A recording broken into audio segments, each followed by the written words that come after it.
Hey guys, welcome to the study with Mayank.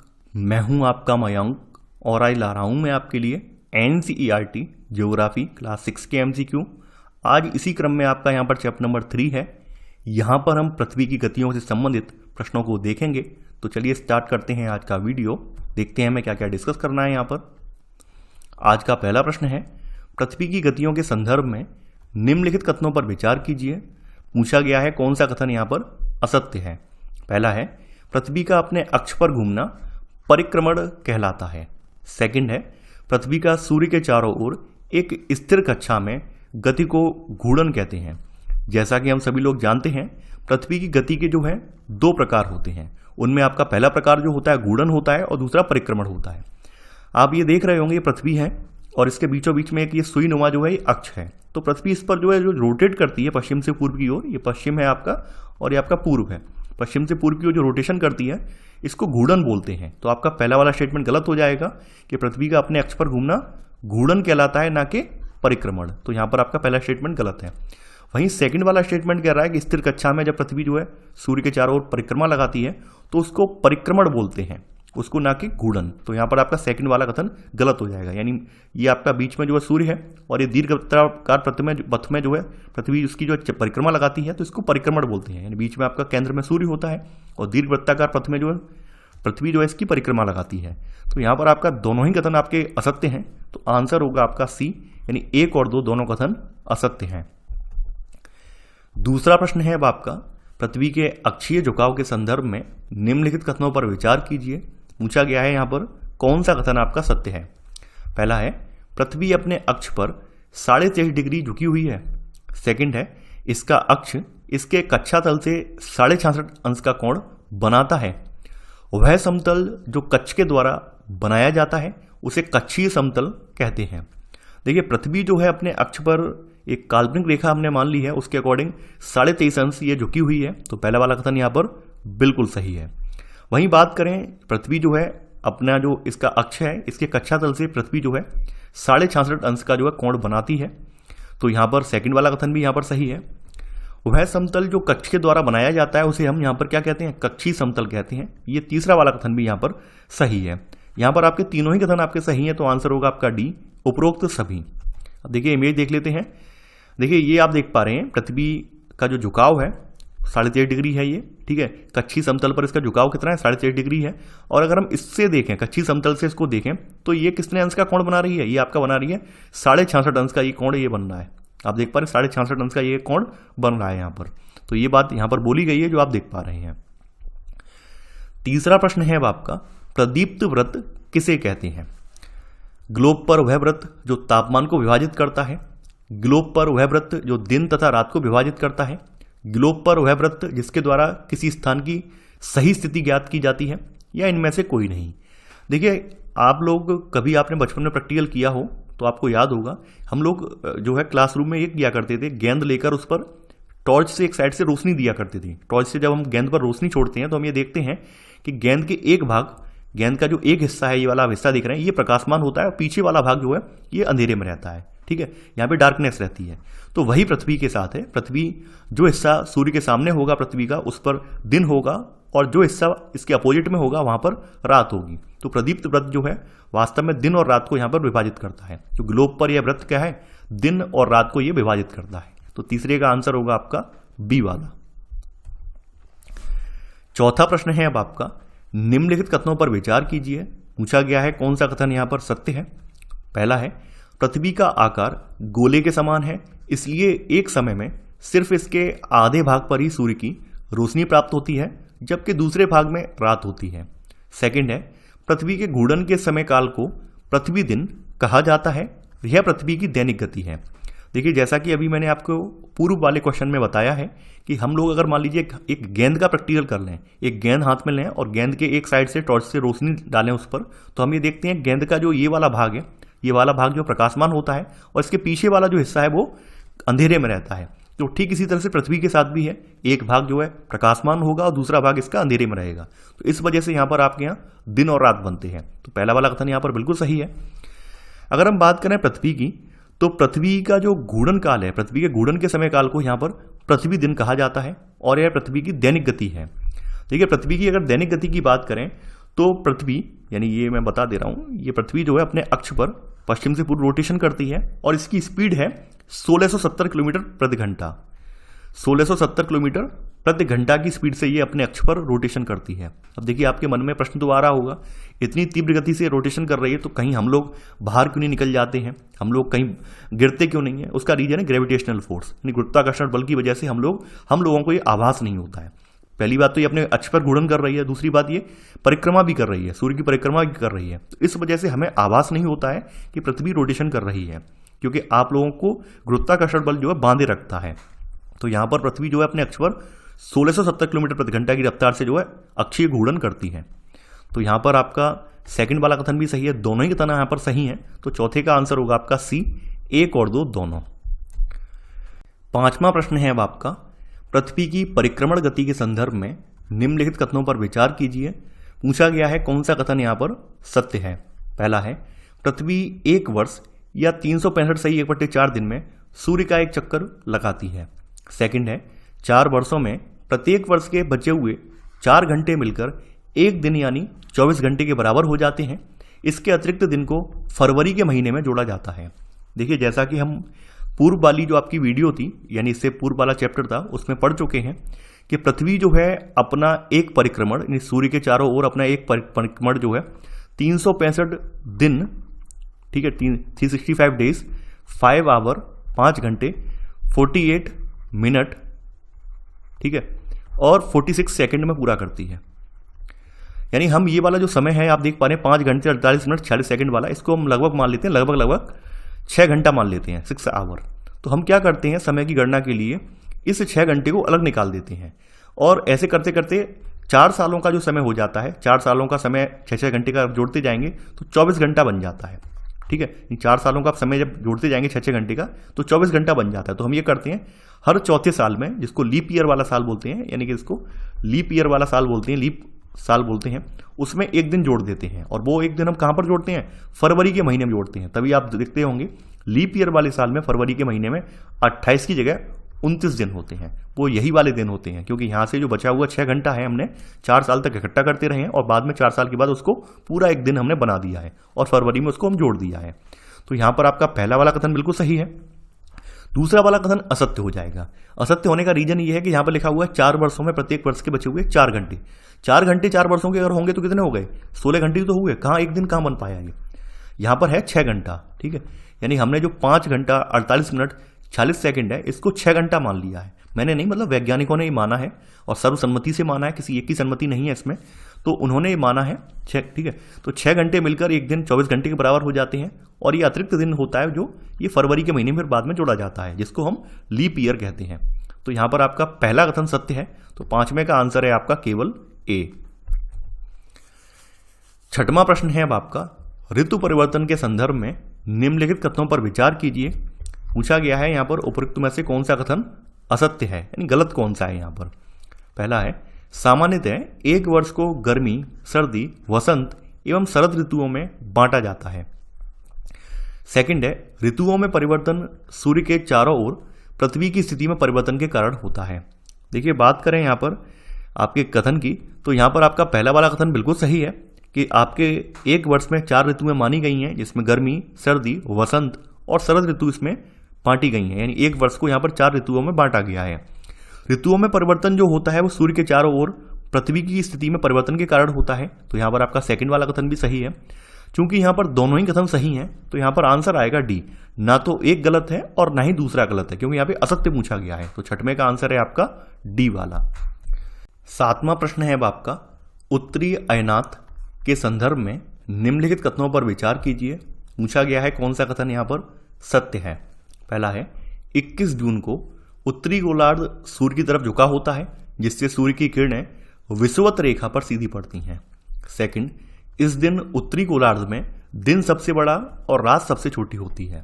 Third है आपका विषुवत वृत्त के उत्तरी भाग में गर्मी का मौसम होता है एवं दक्षिणी भाग में सर्दी का मौसम होता है। तो जैसा कि आप लोग जानते होंगे कि 21 मार्च के बाद 21 मार्च के बाद सूर्य जो है उत्तरायण होने लगता है। उत्तरायण का मतलब क्या है, विषुवत वृत्त के ऊपर सरकने लगता है सूर्य, यानी विषुवत वृत्त के ऊपर ऐसे करके सरकता जाता है। और आप ये देखेंगे 21 मार्च के बाद यहां पर आपके उत्तरी गोलार्ध में आपको ग्रीष्म ऋतु देखने को मिलेगी, यानी ग्रीष्म ऋतु का आगमन हो जाता है।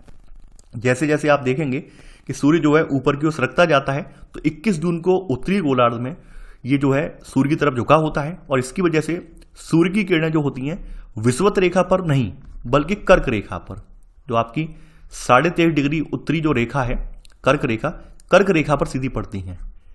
ठीक है, और कर्क रेखा पर ये यहाँ पर किरणें सीधी पड़ती हैं, तो आप ये देखेंगे ये उस समय उत्तरी गोलार्ध का सबसे बड़ा दिन होता है, यानी हम ये कह सकते हैं सबसे बड़ा ये दिन होता है। यहाँ पर दिन सबसे बड़ा होता है और रात यहाँ पर सबसे छोटी होती है, और इस स्थिति को यहाँ पर ग्रीष्म अयनात बोला जाता है। तो यहाँ पर आपका पहला वाला कथन गलत हो जाएगा। यहाँ पर आप देखेंगे जो ग्रीष्म अयनात वाले दिन में यहाँ पर दिन सबसे बड़ा होता है और रात सबसे छोटी होती है। थर्ड है आपका विषुवत वृत्त के उत्तरी भाग में गर्मी का मौसम होता है और दक्षिणी भाग में क्या होता है, सर्दी का मौसम। क्योंकि सूर्य क्या है, उत्तरायण हो चुका है, उत्तर की ओर खिसक चुका है, तो हम ये देखते हैं जो उत्तरी गोलार्ध है यहाँ पर ग्रीष्म ऋतु आ जाती है और दक्षिणी गोलार्ध में सर्दी आ जाती है। तो यहाँ पर आपका थर्ड वाला स्टेटमेंट भी सही है। यहाँ पर पूछा गया है कौन सा कथन सत्य है, यहाँ पर आपका केवल 2 और 3 कथन सत्य है, तो आंसर है आपका बी, केवल 2 और 3। 8वां प्रश्न है आपका, निम्नलिखित में से किस अवधि को सूर्य की उत्तरायण अवधि कहते हैं? 21 मार्च से 23 सितंबर, 21 मार्च से 22 दिसंबर, 21 मार्च से 21 जून या 23 सितंबर से 23 दिसंबर। देखिए बात करें यहाँ पर तो 21 मार्च के बाद जो है, जैसा कि अभी मैंने बताया है कि 21 मार्च के बाद सूर्य क्या है, उत्तरायण होने लगता है, और ये 21 मार्च से लेकर ये 21 जून तक की अवधि है। इसमें सूर्य जो है अपने पीक पर होता है, यानी कि जहां तक पहुंचना होता है वहां तक पहुंच जाता है। और 21 जून को आप जानते हैं, यानी कि भाई उत्तरी अयनात वाली घटना होती है, जिस दिन उत्तरी गोलार्ध का सबसे बड़ा दिन होता है, वो आपने अभी पढ़ा है। तो यहाँ पर उत्तरायण अवधि जो है सूर्य की, वो 21 मार्च से लेकर 21 जून तक की अवधि को उत्तरायण अवधि बोला जाता है। तो यहाँ 8वें का आंसर होगा आपका सी वाला। 9वां प्रश्न है अब आपका, दक्षिण अयनात के संदर्भ में नीचे दिए गए कथनों पर विचार कीजिए। पूछा गया है कौन सा कथन यहाँ पर सत्य है। पहला है दक्षिणी ध्रुव सूर्य की ओर झुका होता है। सेकंड है आपका 22 दिसंबर को सूर्य की किरणें मकर रेखा पर सीधी पड़ती हैं। थर्ड है आपका दक्षिणी गोलार्ध पर छोटे दिन एवं लंबी रातों वाली ऋतुएं होती हैं। देखिए दक्षिणी अयनात का मतलब क्या है कि सूर्य जो है अब उत्तरी गोलार्ध से खिसककर कहां पे पहुंच गया है, दक्षिणी गोलार्ध की ओर पहुंच गया है। तो यहां पर आप देखेंगे कि दक्षिणी ध्रुव जो है सूर्य की ओर झुका होता है। तो ऑब्वियस सी बात है, दक्षिणी ध्रुव जब यहां पर सूर्य की ओर झुका होगा तो यहां पर अब ग्रीष्म ऋतु का आगमन हो जाएगा। तो यहां पर आपका पहला वाला कथन बिल्कुल सही है। 22 दिसंबर को हम यहाँ पर देखते हैं कि सूर्य की किरणें हैं यहाँ पर कहाँ पर, ये मकर रेखा पर सीधी पड़ती हैं, जो आपकी 23.5 डिग्री की जो दक्षिणी जो रेखा है 23 से 1/2 अंश वाली, वो मकर रेखा बोली जाती है। तो यहाँ पर सूर्य की किरणें इस पर सीधी पड़ती हैं। तो यहाँ पर सेकंड वाला कथन भी आपका सही है। इसकी वजह से आप ये देखेंगे कि यहाँ पर उत्तरी गोलार्ध में चूंकि सर्द ऋतु स्टार्ट हो जाती है, तो वहीं आपके दक्षिणी गोलार्ध में ग्रीष्म ऋतु का आगमन होता है। तो इस वजह से आप ये देखेंगे दक्षिणी गोलार्ध में दिन जो होते हैं वो बड़े होते हैं, छोटे नहीं होते हैं, बल्कि दिन काफी बड़े होने लगते हैं। और रातें जो है यहाँ पर कैसी होने लगती हैं, रातें जो है लंबी नहीं बल्कि रातें छोटी होने लगती हैं, रातें यहाँ पर छोटी होने लगती हैं। तो यहाँ पर आपका थर्ड वाला कथन गलत हो जाएगा, केवल पहला दूसरा कथन सही है। तो आंसर है आपका ए, केवल 1 और 2। 10वां प्रश्न है अब आपका, निम्नलिखित में से किस अवधि को सूर्य की दक्षिणायन अवधि कहते हैं? 23 सितंबर से 21 मार्च, 21 मार्च से 23 सितंबर, 21 मार्च से 21 जून, 23 सितंबर से 22 दिसंबर। देखिए जैसा कि आप सभी जानते हैं, फिर से मैं बता दे रहा हूं, पृथ्वी क्या है, एक दीर्घ वृत्ताकार पथ पर सूर्य की परिक्रमा कर रही है बीच में।